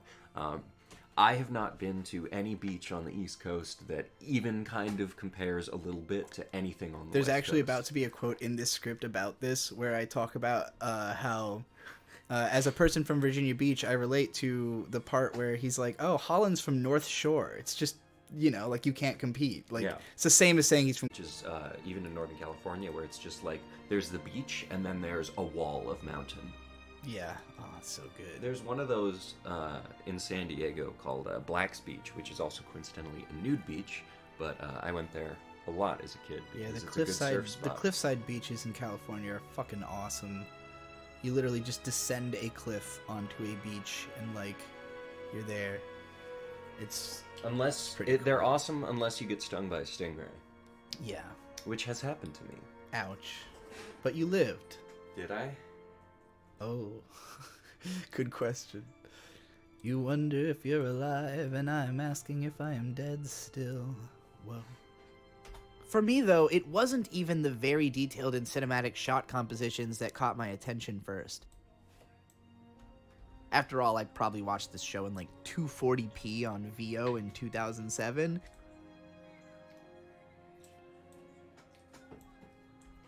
But rather, Renton's unforgettable theme song, Story Writer, which is easily one of the most notable shoegaze tracks in anime soundtrack history. I think I retake this line. This is just a random question, and it's not even necessarily good for your audience, but, so hybrid cars exist, right? Yeah. Do you think we'll ever reach a point of, like, other kinds of hybrid cars? And what I mean by this is, say, gas and hydrogen hybrid, or hydrogen and electric. I would say they're certainly working on that, right? I hope so. I mean, I've heard of hydroelectric. No. Car. Hydrogen and electric. Oh, hydrogen. Because hydrogen cars are already a thing. I think it's hydrogen. I don't know. The Mirai, the Toyota Mirai is what I'm thinking of. But yeah, I saw a video today of like engineer drives turbocharged 4-cylinder that Toyota's going to put in the 4Runner in 2024, and I was like, oh no, I'm really going to have to buy a Toyota vehicle like in the next 2 years, or I'm not going to be able to get the engine I want at all, and it's going to die in 200,000 miles. Maybe, I don't know. I'm not big happy about the idea of throwing superchargers and turbochargers on stuff just standard. I want my cars to last. Andrew Engelman says hydrogen electric would be an ideal combo for cars. Cool. That'd be neat. I know nothing of the subject. I mean, it's a hydrogen car it's what it sounds like. It's a car filled with hydrogen. It's really interesting the way it's fueled. It takes a long time. Not as long as electric, but slower than gas. Because it's like a pressurized system. I don't remember exactly how it all works, but I watched a video at one point. There's like 2 different kinds, depending on how full you want to fill your tank or something. And they work at different efficiencies. I don't know. I want just like I would like the same engine. Okay, here are my ideal car engines. It does not matter what they are in, but just like if I could build my own straight 6-cylinder from the Jeep Cherokee, like the 90s one, I think, just the bulletproof straight 6 that everyone loves and you can work on really easily with basic parts. The Ford 7.3 turbo diesel, and then anything by Toyota. Almost anything by Toyota. Oh, and 4 cylinders by Honda. Those are great. I hope someone has any idea what you're talking about. Hey, you know, every now and then I've got to come in here and hijack the conversation to talk about something that makes no sense. I mean, it makes sense to some. Well, no sense to this stream, you know? Yeah. That's the little bit of spice and flavor I add. Hydrogen is a lot less promising than it was made out to be. Well, I mean, at this point, like, electric isn't looking to be all that wonderful either, just because of availability of resources. I drive a hybrid car. I love my hybrid car. I wish most cars were hybrid. I really want a hybrid Toyota Tacoma with, I don't know how I would do it, but not supercharged, please, or turbocharged. Just you know, an engine and a hybrid. But yeah, I don't love the idea of hydrogen cars. I don't know what else we can potentially run cars off of, but let me tell you, I think gasoline is great. I drink it every day. It's good for you. Don't. But listen rather, to me. Renton's Do not do this. unforgettable This is a theme bit. song, story writer. I am saying this because I'm very scared that by the end of my life, gasoline cars are going to be nearly extinct or totally extinct because of climate change or whatever. Just in terms of efficiency, yeah, I get what you mean. I don't know. Or I would like someone to make like by a Supercar, really which is efficient easily one of the alternative most thing that notable does make shoegaze tracks in sense. anime I'm soundtrack all for history. it. The band that makes the song Story Writer is called Supercar. Whoa, they should make a car. Yeah. A car that sounds like the song. Speaking as a huge fan of the genre and of this, my biggest complaint with it. Speaking as a huge fan of the genre and of this song, I haven't seen a lot of the new Ford Broncos, and man, that would be a good truck to have. That'd be a fun one. I don't. Again, it is turbocharged, so sad. my but biggest complaint with its usage they're is so always pretty, just they that I look wish like it was they can twice do as good, loud. and I think they can tell. But I understand how that would have been off-putting for general audiences, and they were already pushing it by using a song with they can vocals tell in fair it from a enough. relatively But, niche genre, and I for several recently minutes straight was across the looking episode around at start. truck campers again, because I do be doing that. I'm working on our best camp life. And right now I think the move is going to be a Toyota Tacoma or some other mid-sized truck like that, as well as a Scout camper that I just became aware of these. They're incredibly light. The one I'm looking at, I don't remember the name of it, but it's only 900 pounds, and it's the first video I watched. Still, it was a worthy guy who risk is to me 6'5", because being drawn. and he was just like, "Yeah, I can sleep in here. I can stand in here because I slouch." And I thought, perfect. But it's run off of propane. There's a little fireplace. There's an inside and an outside to me, cooking because being area drawn in by with the a art style was movable one thing, stove. but It hearing seems music like it would that be a actually really good resonates with thing me to go personally off in an grid and anime camp was for a while. I like it. Let me incredibly see who rare in the those late people were, 2000s. The 6'5" guy, because I am really thankful for them. The Mortells, Mortells. They are a YouTube channel, and they pretty much seem to just make videos about being nomadic, which would be great. It's great for them. Oh, they got a Ram 3500? Taylor That's Bryan cool. says, "I hope you get the truck of your dreams one day, Bird." Hey, thanks, Taylor. Me too. When I was listening to mostly Hey, pretty eclectic well, the stuff. day I get the truck of my dreams, every one of you that has ever given us money is going to know that you're buying me that truck. Because that's what you're going to do, is buy me a truck. And apparently you're going to buy Mint Salad a dog. Oh yeah. Alright, I'm starting to feel like it might be time to wrap up this live stream very soon. So if anybody has any final super chats, rant requests you want me to get out, I'll probably go to the end of my write-up of fucking Story Writer. So I read this part out on the previous stream. Yeah, that was... Considering this show aired in 2005, I would even say that Story Writer feels almost ahead of its time, as it's closer to the kind of shoegaze that would come out of Japan viewers, en masse the all a few years 28 later of than you, to what had quick already reminder, existed before. please Just like so you this know, stream. if you start talking while I'm playing that, it will just be a jumbled mess of two voices coming out that makes no sense. Okay, then I'll shut up. No, just you can say it now that I've No, stopped. Hey, real quick, like the stream, but then also anyone with truck experience, and by that I mean you've owned a truck for, let's say, more than 2 years, what kind of truck do you like? Tell me about it. I do wonder if anybody in me too. our I'm audience curious. drives a truck. $2 from Kiralu. Arigato gozaimasu. Thank And you, nice Kira. little, I like the little kissy guy. Alright, so what makes this song so special? Well, shoegaze is generally pretty dreary and dissociated music. It's basically the sound of melting the wallpaper and slowly fading away. We do gotta catch up. Like on 2 Spy episodes at this point. Family. At least 2. I think the third one's coming soon. But it can also be the sound of trying to conquer that pervasive ennui and capture a feeling that can compel you to action. There is a hazy kind of comfort to the walls of noise generated by shoegaze guitar riffs, even though they can be so impenetrably dense that it can be hard to listen to if you're not specifically aiming to feel that kind of dissociated feeling. Ordinarily, I a was told quiet, dreary, that and dissociated... apparently they make, like, truck bed campers that you can put on cars. Whoa, $20 of... No, that's Oh. 20, Rupees? something like that. I looked this up earlier. Wait, it's right here. It's Brazilian reals or reals. I don't know. But anyway, what is the appeal of trucks, and do you think it is comparable to appeal of mecha? Absolutely. Absolutely, actually, yes. I think it's almost exactly the same, actually.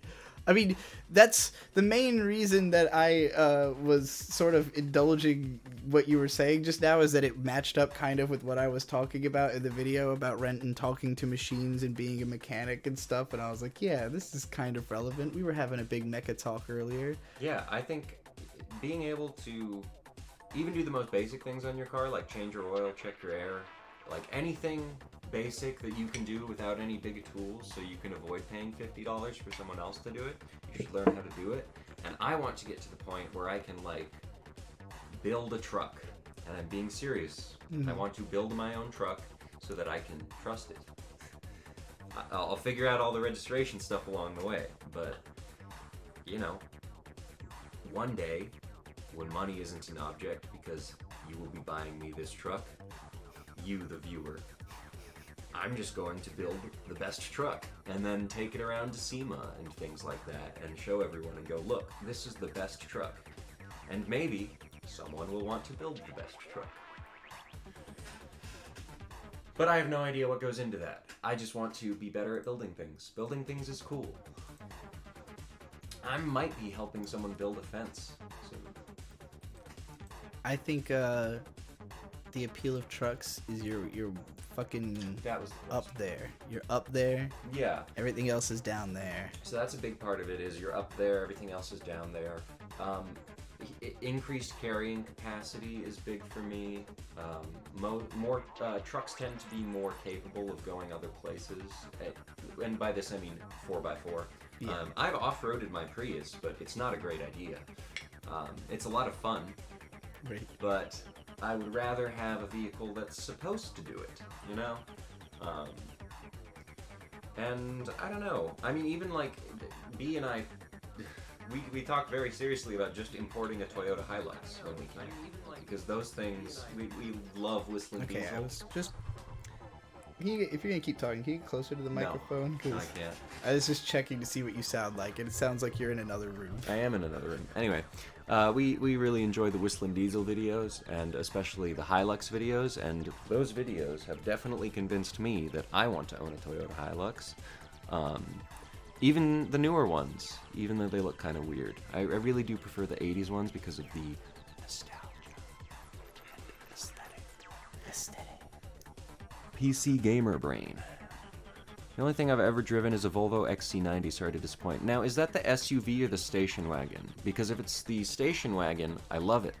If it's the SUV, it's fine. I don't love it though. I love station wagons. They are very cool. Other alternatives we are looking into actually are station wagons, and Toyota sells their Sienna van in a 4x4 configuration that is made for off-road. It has higher ground clearance and stuff, and it can still tow like 3,500 pounds, and that is a very good option too, because we like to haul people as well. So yeah, a lot of stuff. That's all after we get a house, of course. For now, it's just focusing on the house. In response to Mushi saying, what do you think about making it a book instead? I assume you're talking about this Eureka 7 video. I would make no money off of that. That is why I would not make it a book. I mean, it could be a book also, maybe. Certainly not instead. NFT collected with $2. Domo arigato gozaimasu. Best ways to smoke or consume weed. Correctly. Yeah, that's a big part of it, is, don't fuck it up and don't waste a whole lot of weed smoking poorly, like I've done in the past. Big bong is always great. You know, if you have a big bong full of ice and water, it's the smoothest you're gonna get for smoking flower, pretty much. Some people like using the little vaporizer boxes that you can put keef in and vaporize that, but that, like, I've had mixed results with that, and you have to have a lot of fucking keef to make that really useful. So, yeah, personally, I spend most of the time I just hit it out of the bong. Now, I also think vaping weed is phenomenal. The problem is that it's too easy, so it's very easy to just plow through vaporizer weed. I don't like it's fucking vaping nothing. weed. It doesn't affect me as much. You have to. I feel like I have to smoke more of it in order to have the effect or to keep it up. But like, when I have vaporizer weed, I will just bump it all fucking day. Like, yeah. We also have only ever really owned shitty vaporizers. If we were to own something like a Volcano, I think my opinion of it would be different. But yeah, doing dabs is probably the most like cost-effective way to get high. Yeah. Taylor says he prefers joint, and I definitely enjoy smoking a joint or a spliff. Spliffs are my preferred, but it is a great way to waste weed. Yeah, I've never had like a well enough rolled joint. Like they. Anyway, if you mix the flour and the tobacco together, Oh, now it says excellent. it causes a much better burn in the spliff.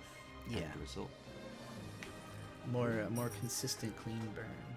I don't know if we went down for a second just now or what. It seemed like it was saying we did, but it seems like we're back now.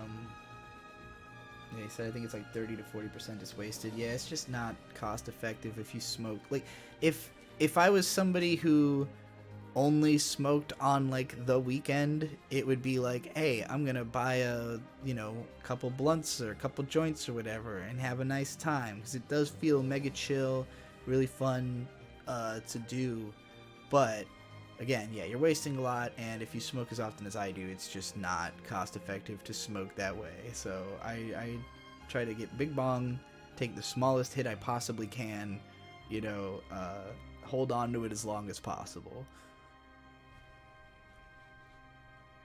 The sad dramatic music playing behind me as I explained that was really cracking me up inwardly. Ordinarily, a quiet, dreary, and dissociated song wouldn't seem like a good fit for the opening of an adventure show. But that's okay, because Storywriter very much falls into the style of thematically seeking to break through the stagnant mold. The song opens with about 30 seconds of meditative electronic ambience, settling you into a relaxed state before a sudden flash of guitar and drum kicks in. More specifically, the very recognizable drum samples built out of the Amen break, known as the single most influential 10 seconds of music ever recorded for its importance to electronic production. The Amen break keeps trying to break through and is even joined by a chopped up vocal as the rock song tries to overpower and break free of the ambient track that it's trapped inside of. Eventually, the full force of the thing finally punches through and is lifted to soaring heights by this high-pitched keyboard melody that brings instant gratification to every magnificent scene it finds itself playing over throughout the series. Most notable to me, though, is how the guitar chords underneath it actually descend slowly, as if lilting in disappointment. It's funny hearing me describe one song while another more epic song plays, Before climbing back up rapidly at the end of each stanza to rejoin the soaring melody at the top. It makes what I'm saying sound really emotional, but it also has nothing to do with the actual music playing. It feels like the guitar wants to be where the keyboards are at and is endlessly struggling and toiling in a loop on its way there. The only thing that can bridge the gap between them is the vocal, which seems to patiently fight its way through the languidity of its state on the way to catching that huge wave on the word surf that finally lifts it up above even the highest notes of the key melody. Do y'all boil your noodles or microwave them?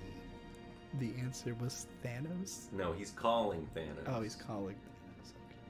Towards the very end of the song, a huge wah-wah and a noisy synth wash out the back end of it into an interesting, somewhat raised, but still very meditative. Whoa. Somewhat raised. Else named, a person who isn't someone that's dead from a weed overdose named Digi showed up on my Twitter account, and I was just showing her B this tweet because it's Foster's Home thing.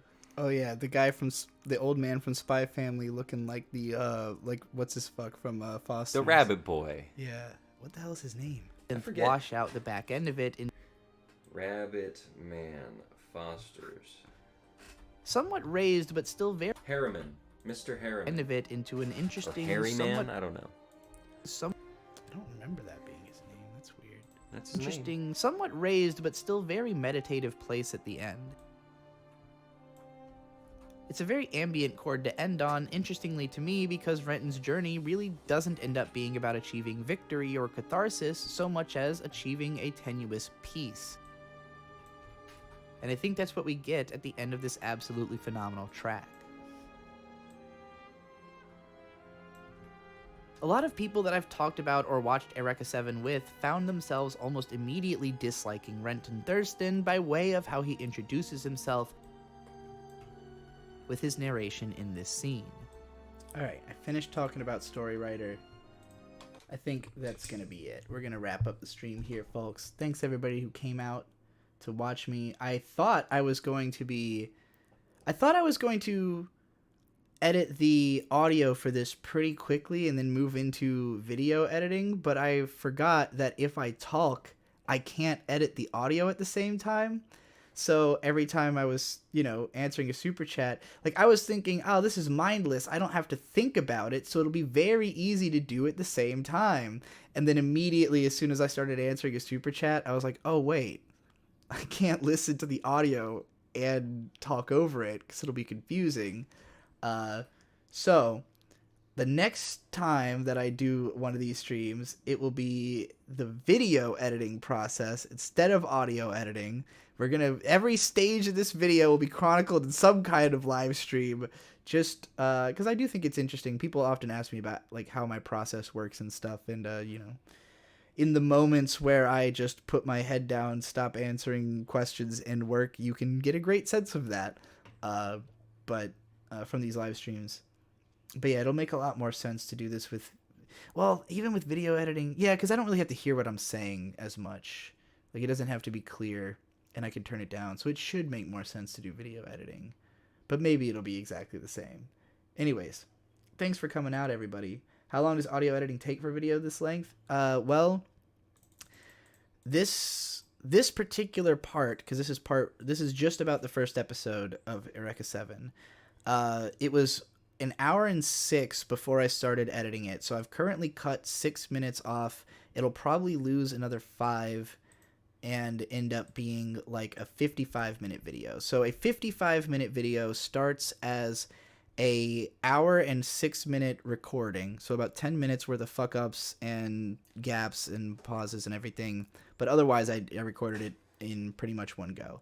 So yeah, it'll be an hour and a half of recording time, and then usually it takes not double the length of the, like, maybe 50% longer than just listening to it, because like the editing audio process, I'm listening to the whole thing and cutting all the stops in between. So, you know, the process of stopping to cut adds in like a second every 10 seconds or so, or maybe a few more seconds. So yeah, I would say this video being an hour and 6, it would probably take like an hour and 45 minutes or so to edit all of the audio, you know, notwithstanding the music that will be added in later. B, you're making Gate Gaming sad. How could you do this? Yes, unfortunately, it is over already as the super chats slowed down. Look, and, Gate Gaming. If it was up to me, Beatrice would keep streaming all night, but she's temperamental. She has her thing. She needs money. I thought I didn't think Bird was getting home for like another hour when I started this stream, or 20 when minutes he got ago. home. So yeah, like, you know, now that you're here, I'm like, oh, I want to go hang out with you and do other shit. What are we gonna do? Huh? I don't know. You hungry? No. Oh, damn. Well, I'll figure out something. All right. Thanks for coming out, everybody.